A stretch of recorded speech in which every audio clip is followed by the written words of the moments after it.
السلام عليكم الاخوان والاخوات. اليوم غنتكلموا على ملفات ترشيح لتنظيم الكان كاس افريقيا 2025. بزاف الدول اللي انسحبوا وبقى تقريبا شبه المؤكد فقط المغرب والجزائر.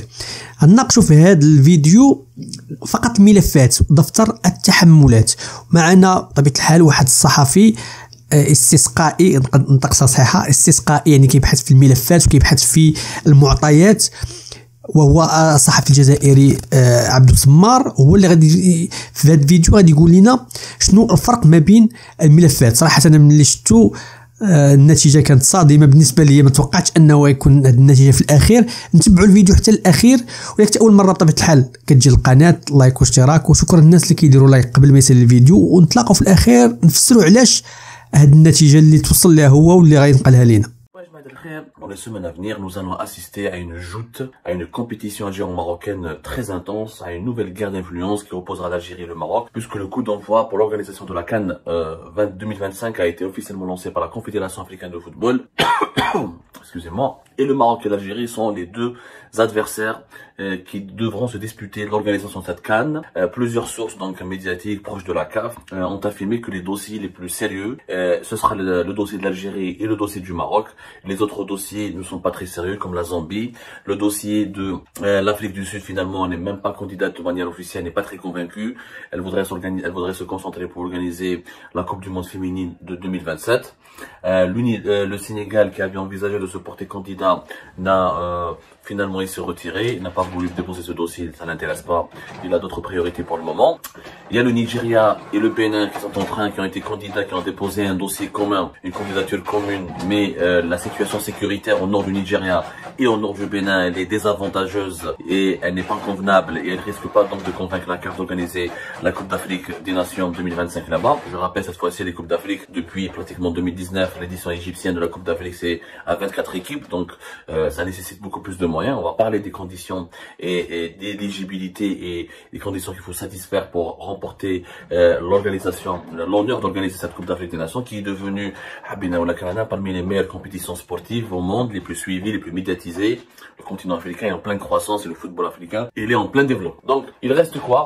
Il reste le dossier du Maroc et de l'Algérie, qui sont les deux candidatures les plus sérieuses. Et la CAF devra trancher prochainement. Le secrétaire général de la CAF a reconnu, il a fait des déclarations d'ores et déjà à des médias internationaux. Il a déclaré pour le moment que d'autres candidatures conjointes, par exemple, de 3 pays ne sont pas exclures, mais elles sont plus compliquées à mettre en place. En pratique, car il faut que les gouvernements locaux donnent leur aval. Donc ça, c'est le secrétaire général de la CAF, M. Véron Mozenga-Omba. Le secrétaire général de la CAF a expliqué aussi qu'il y aura dans chaque pays candidat des missions d'inspection. La CAN sera confiée à une nation dont les différentes infrastructures doivent correspondre aux exigences du cahier de charge. Pour une compétition réunissant 24 équipes, il faut notamment 6 stades et nous ne pouvons pas, à 2 ans de la CAN 2025, la confier à un pays qui devrait construire 2 ou 3. Les délais ne seraient pas tenables. Donc, c'est ce qu'a dit encore une fois le secrétaire général de la CAF, Confédération africaine de football, M. Véron Mozenga-Omba. Alors, ces déclarations précise donc clairement que c'est entre l'Algérie et le Maroc que ça va se jouer. Alors que dit d'abord le cahier de charge de la CAF? Qu'est-ce qu'il faut comme condition pour organiser une Coupe du Monde, une Coupe d'Afrique des Nations, pas une petite Coupe du Monde, le petit mondial africain on va dire. Alors les conditions sont les suivantes. Il faut d'abord avoir 2 stades d'une capacité minimale de 15 000 places. Ensuite il faut avoir 2 stades d'une capacité minimale de 20 000 places. Ensuite il faut avoir 2 stades d'une capacité minimale de 40 000, qui fait 6 stades. 6 stades entre 40 000 et 15 000, avec homologués aux normes de la CAF, qui sont pratiquement les mêmes normes que la FIFA. Et le bouche normale de les normes. Chaque site doit posséder 2 terrains d'entraînement de gazon naturel, ainsi qu'un terrain d'entraînement de réserve, qui est gazon naturel aussi, qui pourrait être utilisé en cas d'urgence. Chaque site hôte doit avoir un terrain d'entraînement additionnel pour les arbitres. Ce sont les normes qui ont été établis dans le cahier de charge par la CAF, et il faut bien sûr que les vestiaires soient bien dotés, bien équipés, les sanitaires, présence d'une équipe médicale. Donc il y a plusieurs normes techniques qu'il faut absolument respecter au niveau de ces 6 stades. Le cahier technique, l'autre chapitre concerne les conditions d'accueil et d'hébergement. Qu'est-ce qu'il faut donc faire pour réunir, quelles sont les conditions qui doivent être réunies pour pouvoir organiser une Coupe d'Afrique des Nations? Il faut que le cahier de charge, il précise que chaque pays organisateur, chaque pays candidat doit soumettre à la CAF une liste des hôtels avec lequel il aura un contracté et situé situés, elle aura des contrats, les hôtels qui peuvent accueillir les délégations, les équipes participantes, ou les hôtels doivent être situés à proximité de chaque site pour les besoins de la délégation de la CAF. Tous les hôtels recommandés ou la choisie doivent correspondre aux besoins de la délégation de la CAF et doivent appartenir à la catégorie d'hôtels la plus élevée en termes de confort parmi les hôtels situés dans les villes concernées. Conformément au règlement de la compétition, l'hébergement pris en charge par le pays organisateur doit être dans un hôtel d'un minimum de 4 étoiles qui comprend par nuitée concentrée un minimum 12 chambres doubles à 2 lits et une chambre simple pour les joueurs de l'équipe ainsi que 7 chambres standards pour les responsables et autres membres de l'équipe. Tous les chambres doivent être climatisées. Alors, ce que dit le cahier de charge de la CAF. Même avec les conditions de transport, il relève par exemple, le pays organisateur, il doit mettre à disposition tous les transports terrestres et aériens nécessaires seront à la disposition de la délégation de la CAF. Là, le pays organisateur peut organiser, il doit fournir en quelque sorte des garanties. Il dispose de trains ou il a de moyens terrestres, d'autoroutes et de routes qui permettront le transport entre les différentes villes qui vont accueillir les différentes phases de cette Coupe d'Afrique des Nations. Donc voilà ce que dit le cahier de charge qui a été établi depuis 2019 et qui est en cours. Et ce sont ces conditions que l'Algérie doit remplir ou la doit respecter pour pouvoir ensuite remporter la possibilité, l'opportunité d'organiser la Coupe d'Afrique des Nations 2020. Le Maroc, l'Algérie, qui maintenant est le mieux outillé pour correspondre à ces conditions. Alors, sur le terrain, déjà le Maroc, il a ses 6 stades. Le Maroc, il a 6 stades qui sont déjà prêts depuis longtemps, qui sont homologués. Ou les stades le Maroc Maroufine, alors que l'Algérie n'a que 4 stades. Alors, les 4 stades de l'Algérie qui sont homologués pour le moment, le stade du 5 juillet, sauf qu'il est fermé, il est en rénovation, mais il est homologué, il peut accueillir des matchs internationaux. Le stade de Mustafa Chakel, sauf qu'il a commencé à vieillir et il n'a pas été retenu normalement par le dossier de candidature la CAN 2025. Le nouveau stade d'Oran, qui est homologué, qui est prêt, et le stade du 8 mai de 1945 de Sétif. Avec les 4 stades que nous avons qui sont homologués. Maintenant, l'Algérie, dans son dossier pour 2025, elle a proposé d'autres stades. Elle a proposé le stade d'Oran, le stade de Berraqi qui a été terminé Nelson Mandela qui va accueillir les matchs de la CHAN, qui est la Coupe d'Afrique des joueurs locaux, le stade de Douala qui va être terminé, le stade de 5 juillet qui sera rénové normalement, qui sera prêt pour le 2025, le stade de Annaba et de Constantine. Ils n'ont pas choisi le stade de Tizi Ouzou pour la simple raison que ceux, en tout cas les Algériennes et les responsables de ce dossier de candidature de 2025, à Tizi Ouzou, il n'y a pas les infrastructures hôtelières adaptées pour pouvoir accueillir des équipes nationales africaines ou des délégations de la CAF. Donc voilà les raisons. Maintenant, le Maroc, effectivement, sur le plan purement technique, déjà, ils ont 6 stades qui sont déjà homologués et en normes. Et c'est des stades qui déjà abritent plusieurs matchs internationaux. Avec le stade, il s'agit du complexe Moulay Abdallah de Rabat,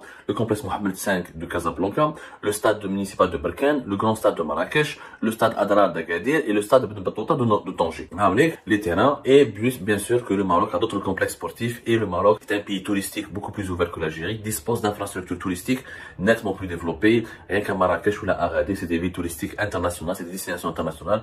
On trouve des palaces, on trouve des hôtels, on trouve de tout et à tous les pays et de tous les standings. Bien sûr, le Maroc aussi est en train de travailler pour qualifier d'autres stades qui seront homologués. Maintenant, le stade Abdel El Jadida ou le stade Hassan II de Fès. Mais ça, c'est en cours de route et le Maroc est a été déjà candidat pour l'organisation de la Coupe du Monde 2026 et il va retenter le coup pour organiser la Coupe du Monde de 2030. Donc, il a une dizaine de stades qui sont en cours de construction. Il a beaucoup de projets en ce moment. L'Algérie aussi, elle a des projets, mais qui n'ont pas été malheureusement terminés. Si on prend si on prend tout simplement sur le plan purement technique et purement tactique, concernant les infrastructures hôtelières, de transport et les stades, il faut dire malheureusement que le Maroc a un avantage pour le moment. Ça ne veut pas dire que l'Algérie ne peut pas rattraper son retard. L'Algérie peut rattraper son retard rapidement d'ici 2025. Elle a les réserves, elle a les financements nécessaires, elle a le potentiel. Mais elle doit absolument faire des efforts énormes pour terminer, pour qu'il y ait 6 stades soient prêts, notamment de Annaba ou le 5 juillet ou le Constantine, il faut qu'ils soient vraiment prêts opérationnels. Douala doit être terminé. Ensuite, il faut travailler sur l'aspect des hôtels. On manque cruellement d'hôtels, on manque cruellement de complexes touristiques pour accueillir. Encore une fois, il s'agit de 24 équipes. 24 équipes, c'est quand même des délégations, il y a des entraîneurs, il y a des arbitres, il y a aussi des supporters étrangers qui devront venir. Donc, revoir la politique de l'accueil, la politique de différence des visas. Le Maroc est plus facile à visiter que l'Algérie. Les lignes aériennes, il faut que l'Algérie travaille beaucoup. Il faut que les réseaux de transport entre les différentes villes algériennes. L'Algérie est un pays plus grand que le Maroc, géographiquement. géographiquement parlant. Donc les trains, les transports terrestres, beaucoup d'efforts restent à faire. L'Algérie n'est pas perdante, n'est pas forcément perdante. La décision devrait être prise au cours du mois de février 2023. D'ici là, l'Algérie doit faire beaucoup d'efforts pour rassurer la CAF, mais aussi il faut remporter notre bataille, qui est la bataille qui est dans les coulisses. On appelle ça la diplomatie sportive. كما شفتوا الإخوان، كما وضح الصحفي انه فعلا ما كاينش فرق كبير، وهذا صدمه صراحه بالنسبه لي، انه ما توقعت انه الجزائر يكون عندهم هاد الملاعب الجديده اللي داروا، يعني الملف ما كاينش فرق كبير ما بين الملف الجزائري وما بين الملف المغربي. فقط المغرب اللي باش نتفوق في الفنادق والوحدات الفندقيه اللي ممكن انه الجزائر تحطها في الملف ديالها، انهم مازال لهم سنتين انهم يديروا هذا الشيء. يعني ما كاينش شي فرق كبير في دفتر التحملات ما بين الجزائر والمغرب، وهذا الشيء صراحه ما كنتش كنظنوا. انا كنظن ان المغرب متفوق كثيرا، ولكن من بعد وكان وعدنا من بعد في فيديو اخر غادي يشرح لنا شنو هو الفرق الكبير جدا اللي كاين فعلا، ماشي في دفتر التحملات ولكن في الامور اللي كيقول لهم هما الجزائريين كيقول لهم كولسه، ولكن فعلا حاجه اخرى وهي الدبلوماسيه الرياضيه اللي غنهضروا عليها في فيديو اخر ان شاء الله. عطينا الراي ديالك في هذا الموضوع، واش انت تفاجئتي بحالي انه الملفات متقاربه، انه كاين هناك حظوظ بالنسبه للدولتين، او بالنسبه لك عادي؟ عطينا رايك في التعليق. لكن انت اول مره بطبيعه الحال يسعدنا الاشتراك واللايك لتحفيزنا في هذه القناه، وبطبيعه الحال شكرا للناس اللي كيديروا لايك في مثل الفيديو. ولا تنسى انه موعدنا في فيديو اخر يشرح الدبلوماسيه اللي هي تحديث الفريق. تبارك الله عليكم.